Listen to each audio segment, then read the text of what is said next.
In 2007, Prince Charles took out a £20 million loan to buy this stately home in southwest Scotland, to save its unique collection of furniture and to use it as a means to help regenerate the local area. It was a huge financial risk, which attracted some ferocious criticism in the press. Live dangerously, but it's worth trying rather than not trying at all, isn't it? You just sit there doing nothing. Or maybe I would have done better to do nothing, and nobody would have criticised, would they? They've been brilliant, they've been absolutely brilliant. In a crucial year for the project, we've had unprecedented access to the Prince as he faces one of his toughest challenges yet: to pay back the money he borrowed. Thank you, ladies and gentlemen, more than I can say, for your constant and continuing support. Win over the local community. Have you seen this thing, look? They washed it specially this morning. The whole point about this, I think, is trying to think outside the box in terms of what you can do with a house like this. And create a viable business on the estate in one of the most economically deprived parts of Scotland. I think, like all these things, it all takes time when you start, because it's hard for people to imagine what it's going to be like. And if it's just a few houses and a muddy building site, it takes time. See who does these. We'll argue. He doesn't just either agree or disagree. I got very angry. I shouted at the television, threw things at it. This is the story of one man trying to confound his critics and achieve his vision. It's the story of Dumfries House.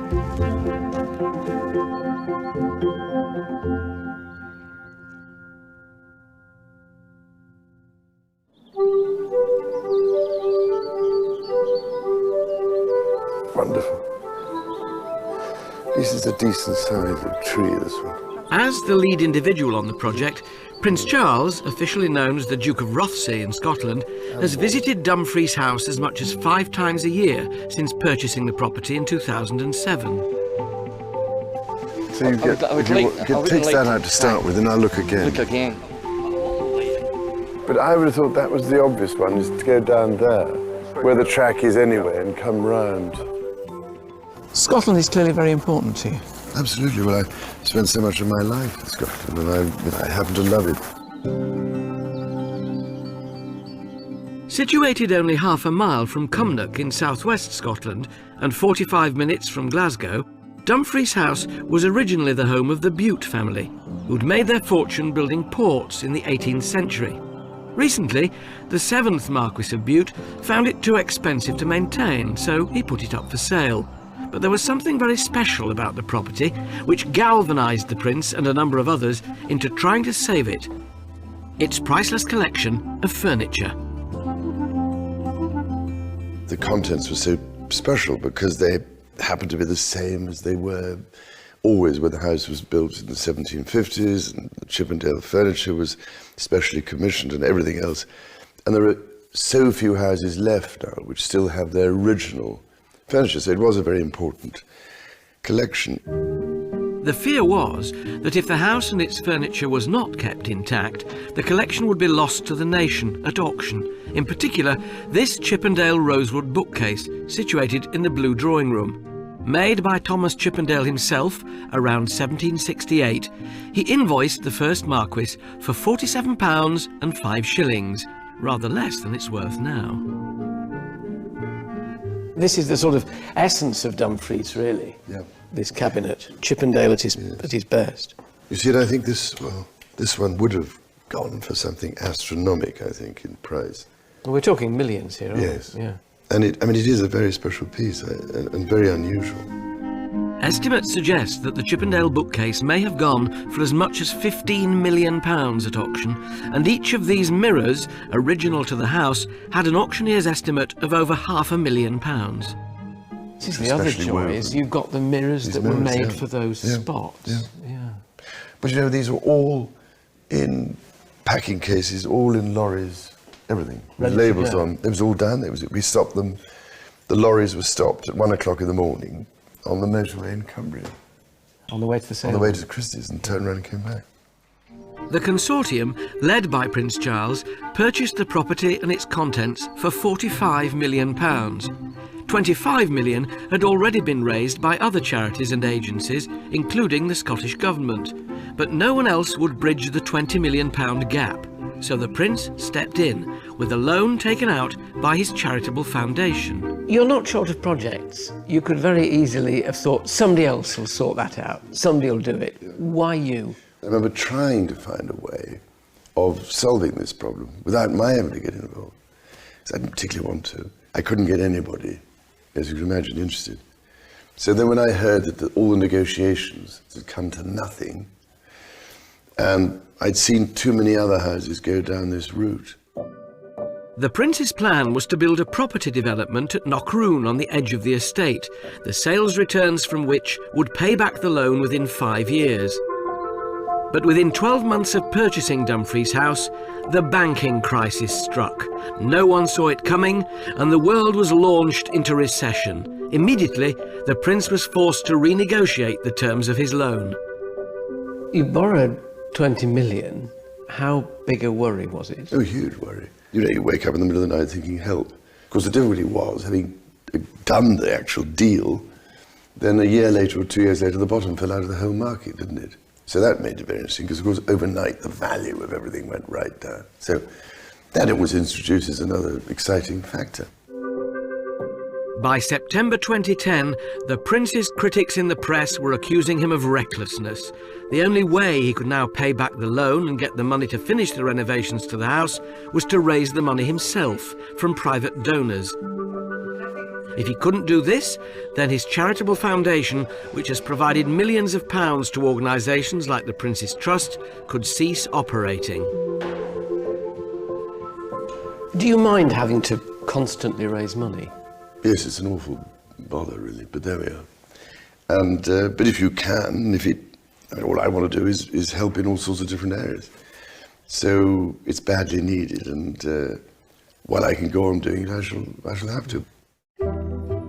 Another important reason for the Prince to buy Dumfries House was to do something to help the local area.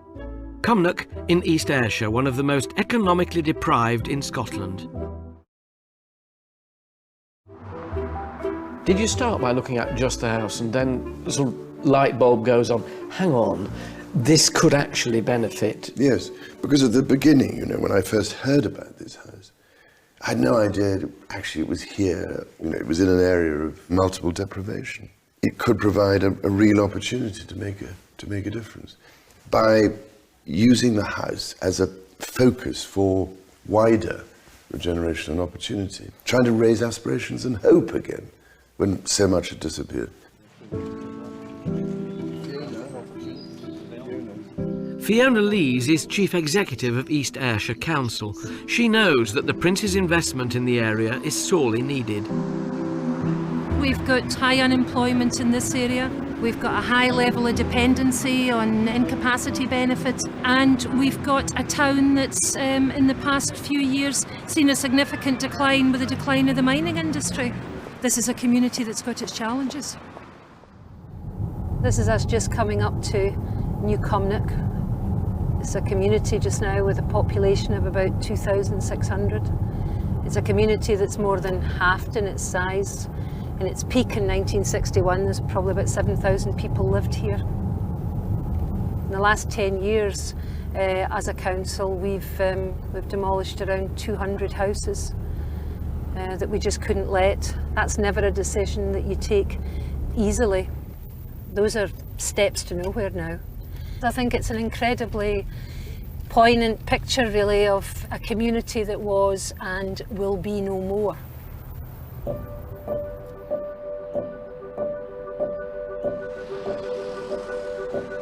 The real problem is that we've cut the roots, and how do you build them back up again? Because it's this sense of belonging and meaning in people's lives which matters so much. The great problem then is you lose, if you're not careful, that sense of meaning and belonging and identity and culture. And you lose that what I call community capital. And I think that people work and operate much better in identifiable communities. So it's how you build that sense of community, which I think is so vital. It's late 2010, and interest payments on the £20 million loan are now as much as £92,000 a month. It's vital that the Prince raises the money to pay off this loan in the next year, Otherwise, his charitable foundation, with an annual income of only £5 million, will be put under severe strain. And any hopes he has of using his efforts to help regenerate the local area will come to nothing. The Prince has set himself a formidable challenge to use Dumfries House to kickstart the regeneration of the entire area, creating jobs and drawing in much needed investment, in effect transforming the community's economic fortunes. It's safe to say that no modern royal has ever attempted anything quite so ambitious.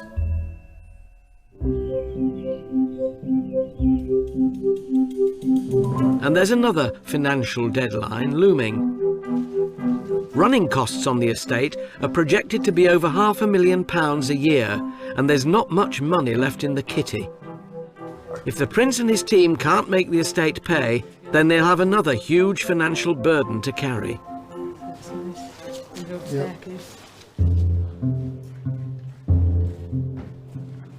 It's early 2011, and Prince Charles and his team have come up with a master plan. We spoke, sir, about the development of a master plan, and we thought it'd be quite useful to see what was there. The hope is that the house will act as the main pull to generate income, hosting tours, but also trying to win a slice of the lucrative wedding venue and events market. A cafe and conference centre will be converted out of old stables nearby. And a rundown farm building near the estate's west entrance will become an upmarket guest house. To the north is an old walled garden which is being restored to its former splendour to draw in visitors and to encourage horticulture in local schools. And on the very eastern edge of the estate, by far the Prince's most ambitious project, the Knockroon property development, where there are plans for 600 homes. Aside from the revenue generation schemes, a working farm sponsored by Morrison's will teach people about food and sustainable farming. Glad that cow didn't give you a belt when you were in there. I know, you're very courageous. And an old sawmill will be converted into an education centre to teach traditional building skills to meet a need in the area. Half of that is all this endless going around looking to see whether we can do this and do that, and then whether we can get it costed, can we then raise the money, and can we fit it into a budget and all this sort of business. So it's all just an endless long sort of jigsaw puzzle, you know. To pay the ongoing costs of his plan, the Prince and his team must identify a range of individuals and organisations who want to buy into his vision, then match the projects to a donor's specific interest. It certainly isn't easy, and there's certainly no magic formula. But actually, people like giving money. They like supporting good projects. They like being inspired, in fact, by other people. So yes, it's not easy, but it's fun. The big fundraising push has already started, and heritage charity The Monument Trust, who also contributed £9 million to the purchase of Dumfries House, has agreed to gift a further £2 million to conserve and renovate the property, which will be restored to how it would have looked in the 18th century.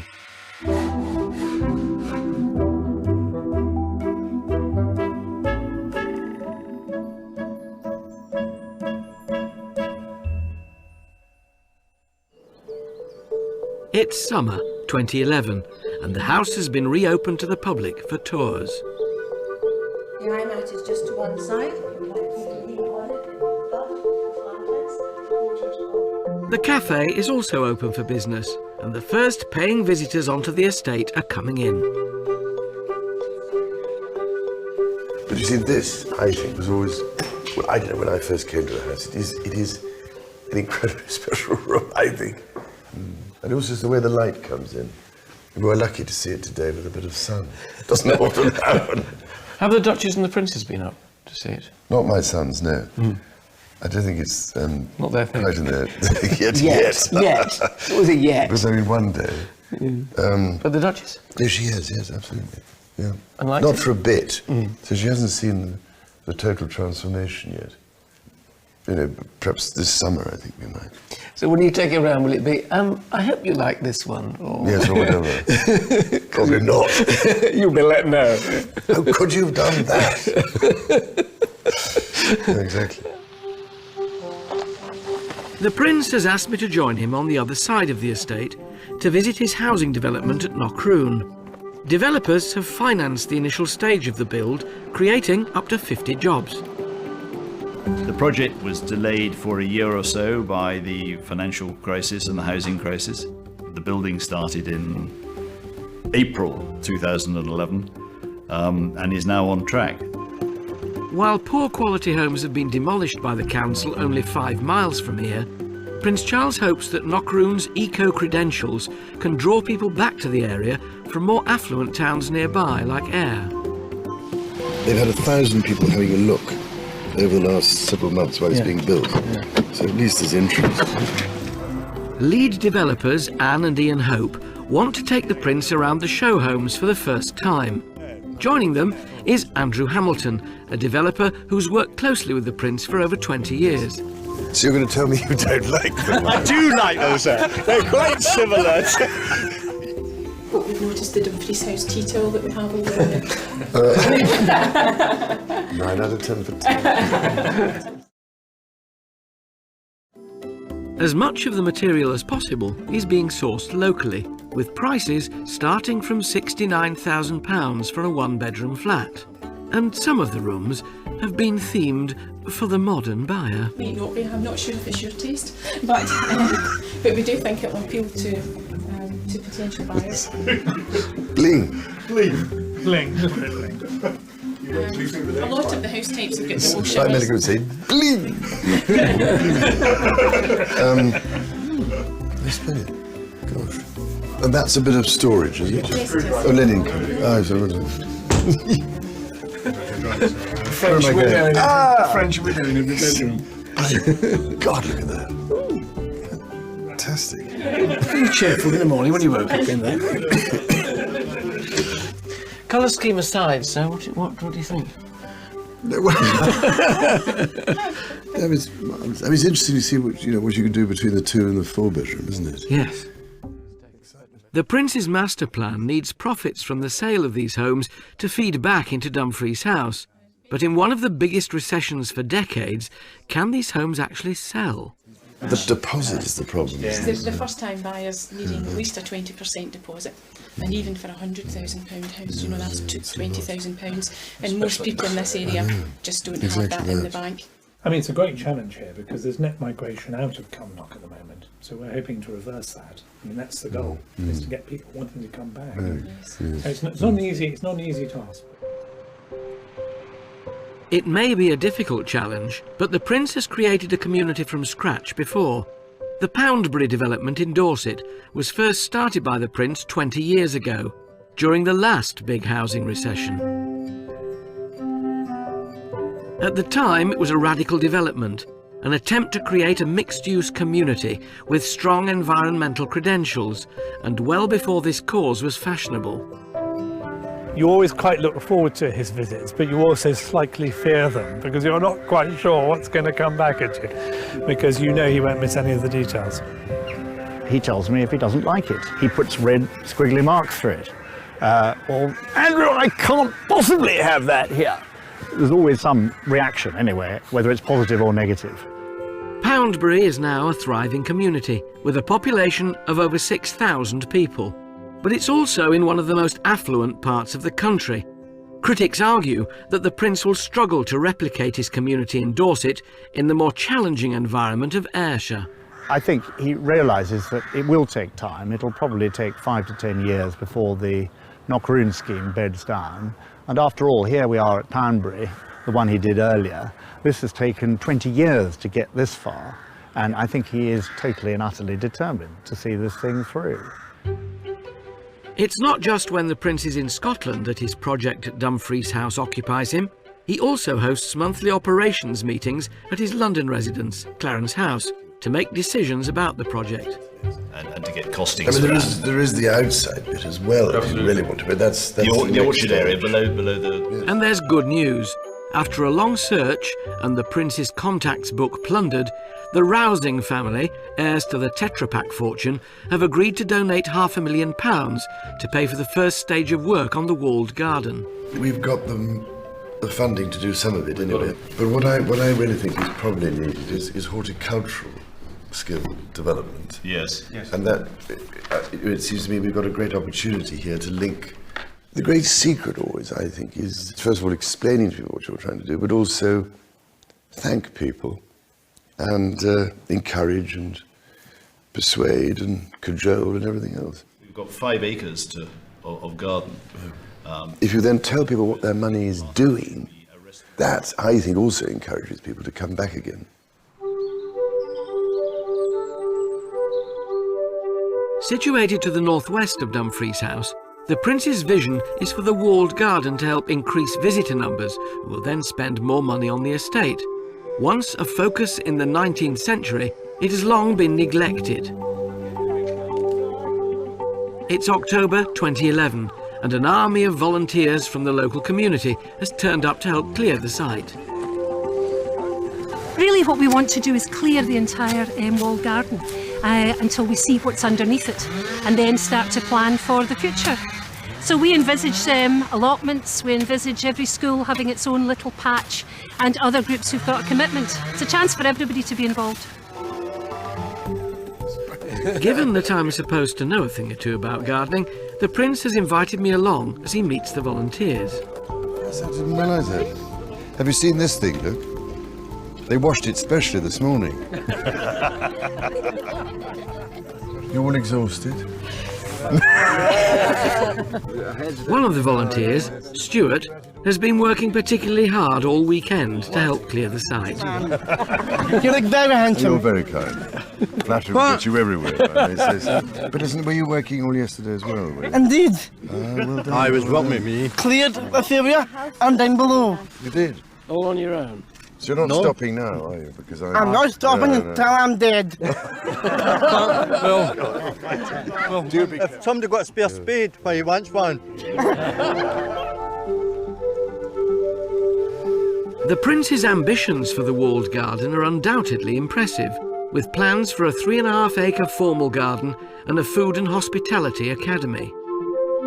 But given the many ways that the Prince could have helped the local area, I was interested why he thought the millions of pounds that will be spent here and across the estate is the best way of benefiting the local community. People could say, why spend this amount of money on a project like this? Why not go into Cumnock? Why not do it there, in the existing town? But you have to raise aspiration and hope before you get people coming again and starting businesses or locating. That's the whole point of Knockroon, is to have it, so that it becomes attractive. We want people to come and spend money, especially in East Ayrshire. And what His Royal Highness has started is a tourism trap for people to come, and nobody will keep coming back if there's nothing different for them to see. I've been there once, that's it. I've seen the Chippendale. That's finished. I rest my case. Thank you. You let him have it. Not play devil's advocate.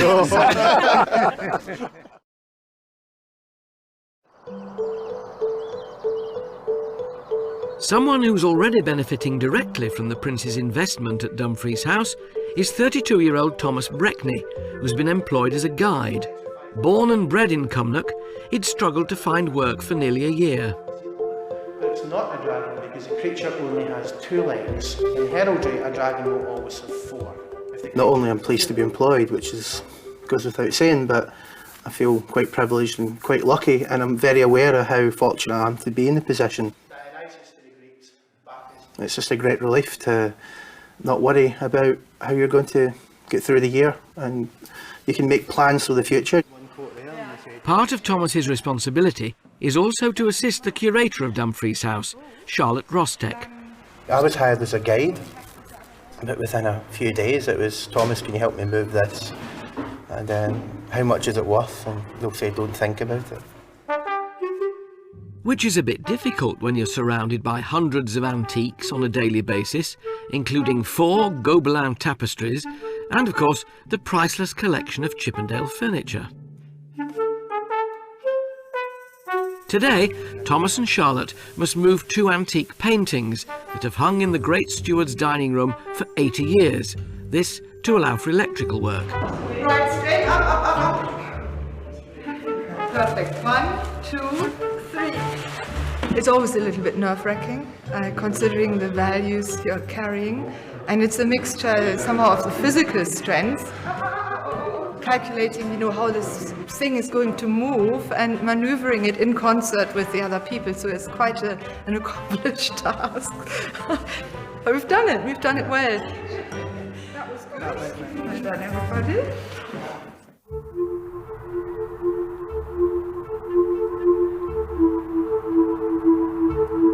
It's December 2011 and winter's arrived.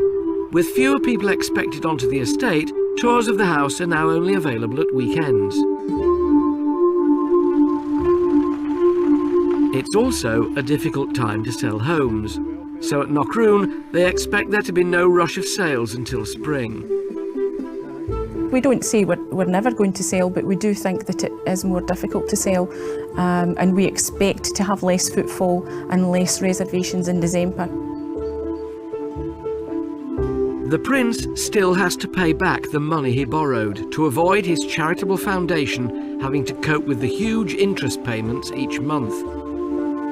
And he still needs his projects on the estate to start generating enough money to cover running costs, because if he doesn't, his vision of using Dumfries House to help revitalise the local area will not be realised. Fear of failure, do you entertain it? Oh yes, of course, but absolutely. But it's part of the essential issue of taking the risks, isn't it?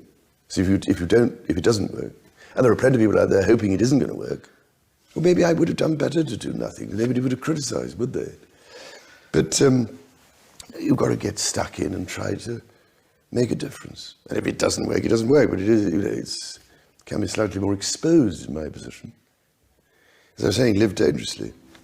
But it's worth trying rather than not trying at all, isn't it?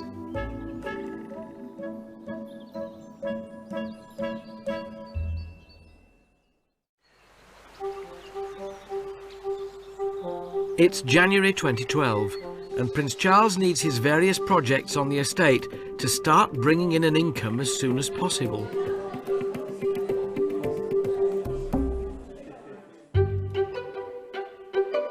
The house itself is now taking bookings as a wedding and events venue, generating a projected income of £150,000 a year, which will go a long way to covering the estate's running costs.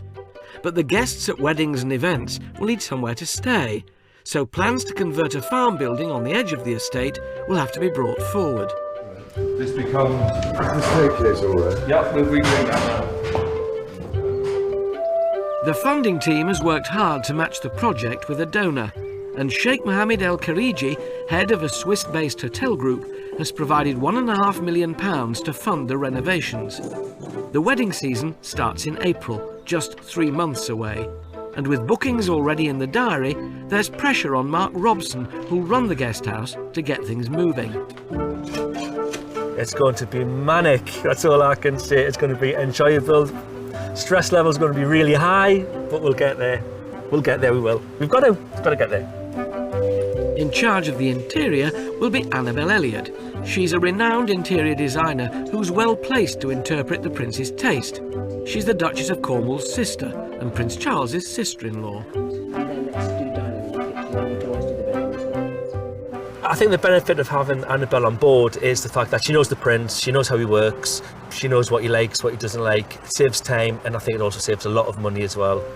Look, okay, as of this morning we have a bathroom. And so this will be darker, cosier, books, old leather furniture. He always likes to be completely involved and know what's being suggested. And this is where one of the 4 posters from the house is going. He's looking at every little piece of material. What's this for? Is that for a chair? Where's that sourced from? Has it got nylon in it? Doesn't like duvets. It's all that kind of thing. Very, very important to him. We'll argue. I'll say I really think actually, so we'll definitely have a good, healthy, he doesn't just either agree or disagree. Annabel knows the Prince thinks the look of a room can sometimes be spoilt by a widescreen TV. I'm not envisaging Mark a mammoth great screen here. Which presents a problem when you're kitting out an upmarket guest house. I think we can't hide the TV here. I think it's on a table here. And maybe for the visit we'll put plants in front of it or something, and lamps or whatever. Yeah, we'll dress it up somehow. He will look at everything. His eye for detail is quite extraordinary. I don't think I've ever worked with anybody who is so interested in the detail.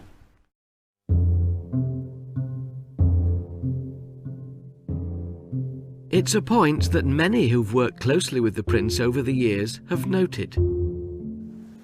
There's obviously a great eye for detail here. I mean, how picky are you? Well, I think so much is in the detail, actually, when you think about it. That's why it matters in the building environment. Because people don't always understand why they feel a certain place makes them feel better. But you very often need somebody at a young age to point these things out. So how did you learn? My grandmother. Queen Elizabeth's grandmother? Yeah, so she was very good at pointing out, saying, do look at that. You know? Yeah. You need that. Yeah. Is it something you pass on? The art, well, the I try. It appreciation? depends if they want to listen or not. But I happen to be interested, or I notice things. I always have done. But if you're encouraged to, then I think it's it's even better. The Prince and his team now estimate they'll need upwards of £15 million in donations to make real the Prince's full vision for the estate. As well as this, the £20 million loan is still outstanding, generating huge interest payments that could cripple the Prince's charitable foundation in the long term. Are there secrets? Are there little knacks of getting folk involved, drawing them in? It's taking trouble with them and making them feel special and wanted and thanked. And you just keep coming back. I mean, I do keep coming back all the time, so I hope people realize that I'm, serious about it. Over the past 12 months, the Prince has hosted 5 dinners at Dumfries House to thank supporters of his charities from across Asia, America and Europe. Tonight is another such occasion. But the evening also has an extra role to play. Craig and Mark are both 20. After a difficult few years of not being in education or long-term employment, they're now receiving support from the Prince's Trust. Which is a fork and spoon. The fork always points to the knife and the spoon crowns the fork. Tonight will act as their final interview for a job at Dumfries House, which is welcome good news.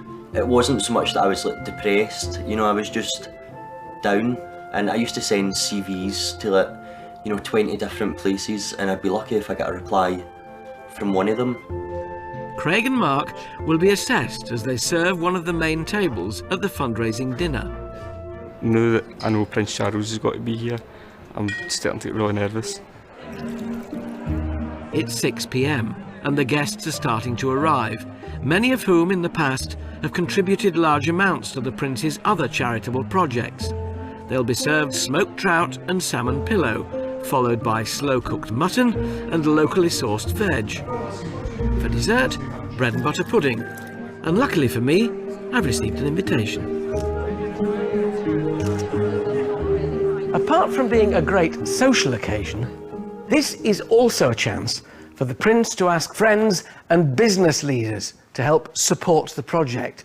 Without their financial contributions, the Prince's vision for the regeneration of East Ayrshire will struggle to survive.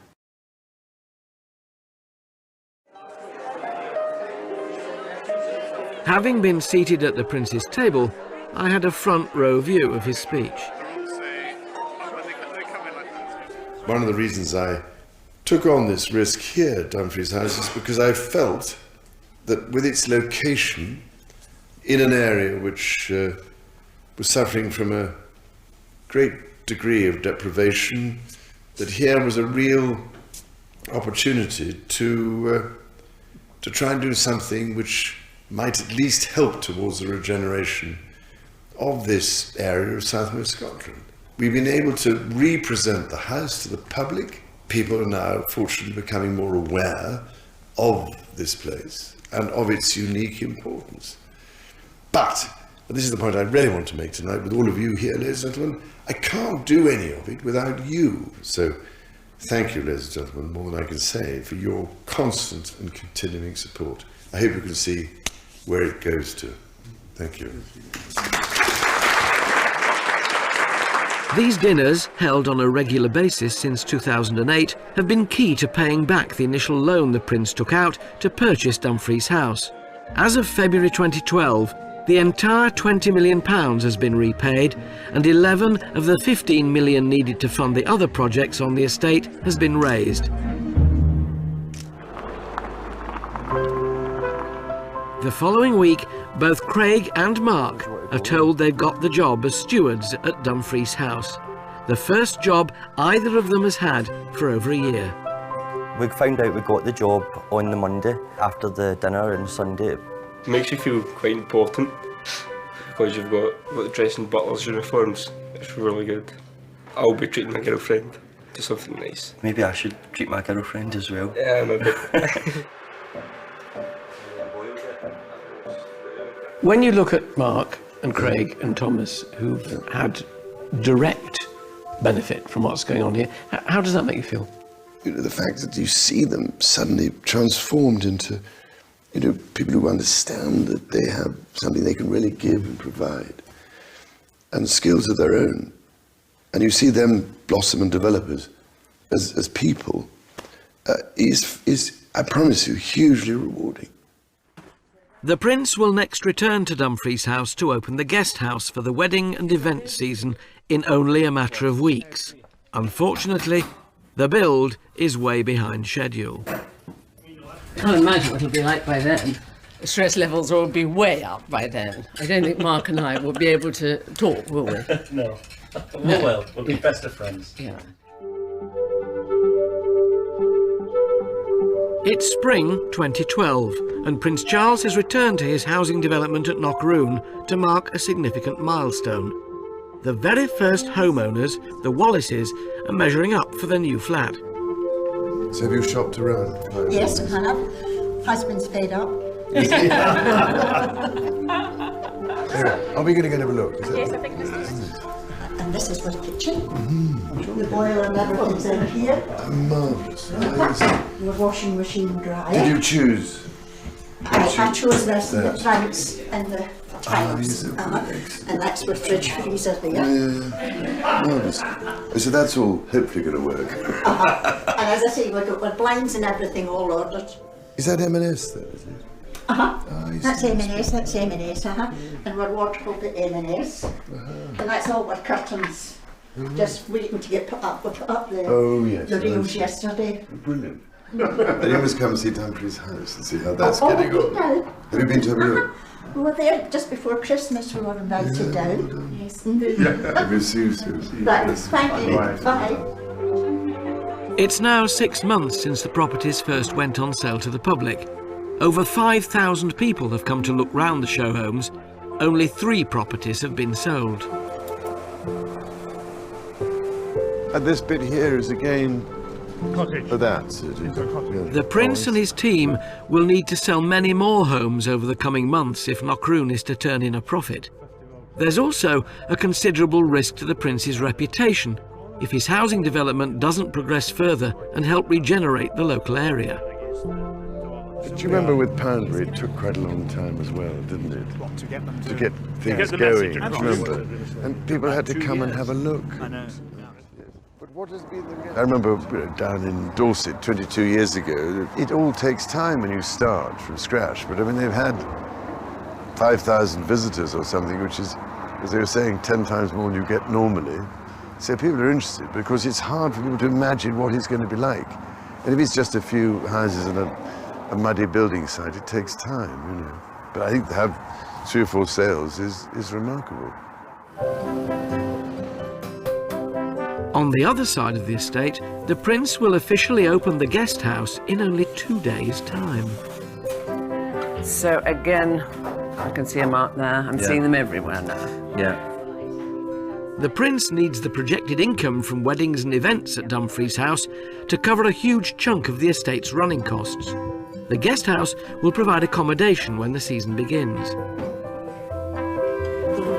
I'll get that sorted, the paint and decorate, I'll get that. And again, look when we Yeah, go. door frame's going in next. We're not going to put the big rug down. Right. Needs probably a bit of a wax on here, I would think, wouldn't you? It's been lacquered. It's been lacquered? Yeah, it's always been lacquered, yeah. Okay. I think wax might make it too slippery. It's April the 4th, the day of the official opening. You can imagine it's been a bit of a rush to try and get it ready by today, which probably was a little bit ambitious. But on the other hand, if we don't have something to show now, you know, you miss another season. Yeah. Large footprints. There. Hey. After all that. For Annabelle, it's the anxious moment of whether her work will get the royal seal of approval. Has come from up here. And obviously, I know one of the things you're going to say, there's not enough pictures, but we haven't got them yet. They're coming. They're coming. These look really nice. Yes, they're quite nice and comfortable. Very nice. You know, they need to be sat in a bit. Yeah, absolutely. No, they're terrific. This looks frightfully nice, this one. Yeah, that's a nice old leather one I found. Oh, God. I like to think of long Never get out of seats. this. And also for people to come here to feel cosy and comfortable, you can put your feet up, which of course you can't. Gracious, look at this. Well, again, I wanted to give a bit of kind of people feel excited about it, so it's like a wooden chair. It's not one of those ones like in Inspector Clouseau. Remember when it says "Badong"? Show you in here, which is the dining room. I knew there'd be certain things that he would pick up. So the moment we went into the dining room, because he likes rugs everywhere. Where's the rug, Annabelle? Coming, sir, coming. And every room has a television, of course. Of course, everyone. I'm afraid. Did you get away with the televisions? I put a few bunches of flowers and things and lamps in front of them, and he did say, oh, television in every room. So I did get away with that, yes. Here's to you. Well done. Thanks, Alan, very much. With the guest house now open, an important revenue stream for the project is in place. And across the estate, work is progressing quickly to draw in more visitors and to boost income. The rebuilding of the walled garden will begin in earnest this June, ready for an opening in 2013. The cafe continues to be popular, and at Knockroon, the big spring sales push is already underway. Despite this, the Prince will need to continue fundraising for the foreseeable future. Do I think we're going to be self-sustaining within the next 3 or 4 years? No, I don't think we are. But I think there will be a need to set up some form of endowment fund. If we could raise a £5 million endowment fund, that might produce £200,000 a year. That covers kind of half of the running deficit. And my ambition on the financial side is to increase income and to bridge the rest of the gap. That's the focal point.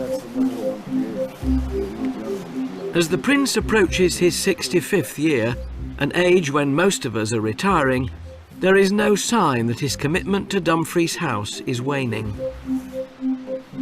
Will the moment come where you feel my work here is done? I will now drift off onto something else. I mean, I'll always go on taking a real interest in here. I couldn't not now. But obviously, you know, we've still got a lot to do. It's not finished by any means. We haven't raised all the money. But yes, I mean, the aim is obviously to achieve, if we can, self-sufficiency. Just over 12 months ago, Prince Charles's project was at a low. Dumfries House needed renovating, a derelict farm building was no place for guests, the walled garden hadn't been tended for decades, and the Prince was already saddled with £20 million worth of debt.